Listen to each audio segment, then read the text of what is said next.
Hi, I'm Bill Pollack from Show Me Today at the University of Missouri campus in Columbia at the Bond Life Sciences Center, where scientists are studying you closely, more specifically your poop. That's right, they are tracking viruses to find out how we stay more healthy and working with the Missouri Department of Health and Senior Services.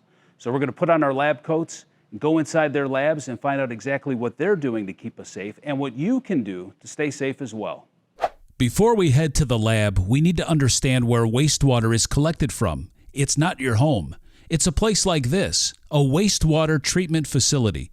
You've heard the phrase, all roads lead to Rome? Well, when it comes to 21st century plumbing, all sewage pipes lead to a community's wastewater treatment plant. At a wastewater plant, water is treated and tested, and sometimes even sampled and sent to places like the Bond Life Sciences building on the MU campus for further study. And that's where our visit begins today. Our first stop was a meeting with microbiologist Dr. Mark Johnson. Alongside DHSS, Johnson and his team have been running the Sewer Shed Surveillance Project since 2020, a project that started during the COVID-19 pandemic and is dedicated to the examination of community wastewater around the state of Missouri in a way that fundamentally protects individuals' health information. Johnson explains his process. So it starts with these boxes that are dropped off on our loading dock.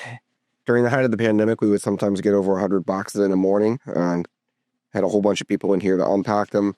Take out the samples. Samples come in looking like this. We usually get 3 tubes of each about a quarter mil apiece. Although for most of the assays, we use really just about a tablespoon or two of the wastewater is what we actually use. They look clearer than I thought they would. Yeah, it varies a lot from sewer shed to sewer shed. There are some that have distinct characteristics. Yeah. But we start off, we arrive, we check off that they arrived, labeled the top to make it easier for processing. Hold on, wait a minute. Let's pause.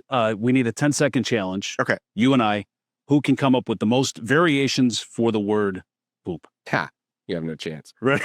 I'm ready for the challenge. Ready? Yeah, go. Feces. A stool. Doo-doo. Duty. Poop. Poo. Number 2. Dung. Droppings. Dropping the Browns off at the Super Bowl. He's good. I should have known I met my match in a place that's purpose-built to appreciate fecal culture.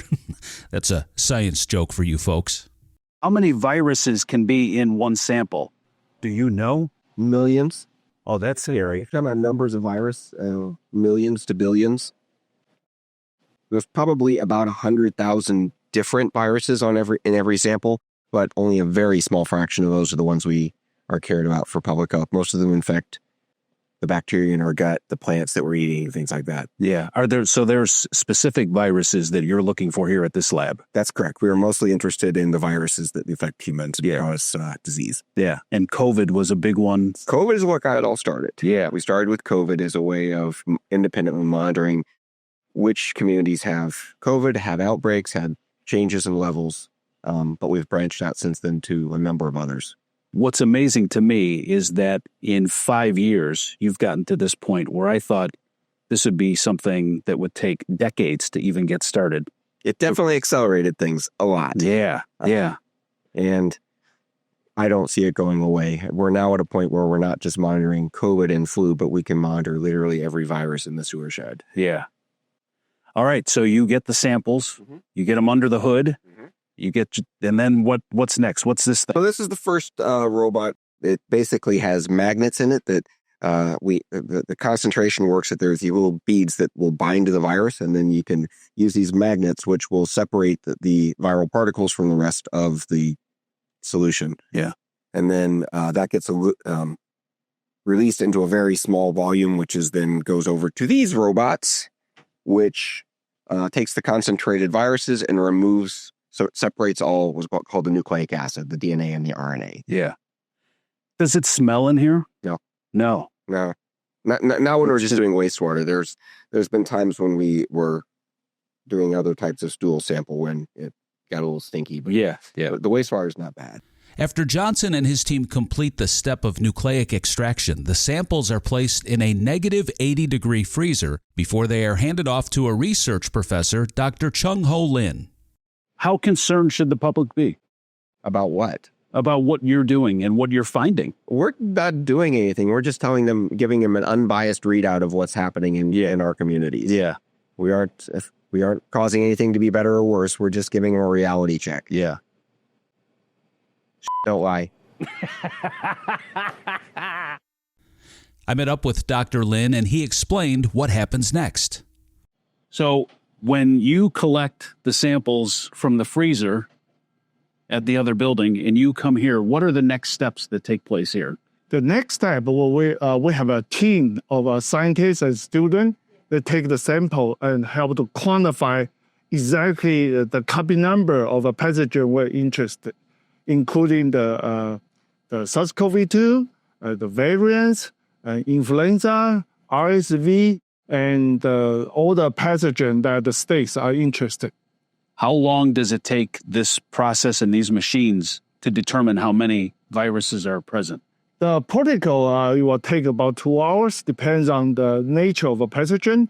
So usually we'll receive a sample around noon, and we try to deliver our data to the DHSS by 8 o'clock every day, every evening. Viruses can be detected in community wastewater before some people even start to feel sick or go to the doctor to be tested. As I continued to speak with Dr. Lin, he told me about the global impact the sewer shed surveillance project is having. Since the pandemic started, Missouri has been serving as the role model for the global wastewater surveillance team, and to adapt this new approach and technology to capture the pandemic, even before the service.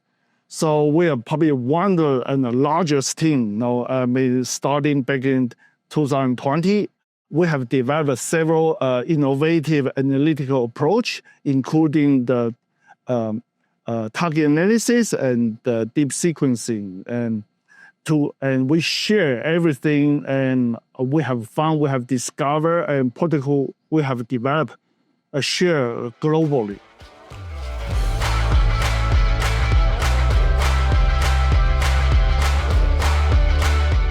So what did we learn today? Well, that we contribute quite a bit to the health and safety of Missouri. I mean, on a daily basis. It's amazing what the scientists here at the University of Missouri are doing by testing our wastewater to keep us safe. And of course, you can do your part as well by washing your hands and getting the proper vaccinations. And you can monitor this work by going to the website health.mo.gov/wastewater and do your part, because what goes down the drain really does tell the story.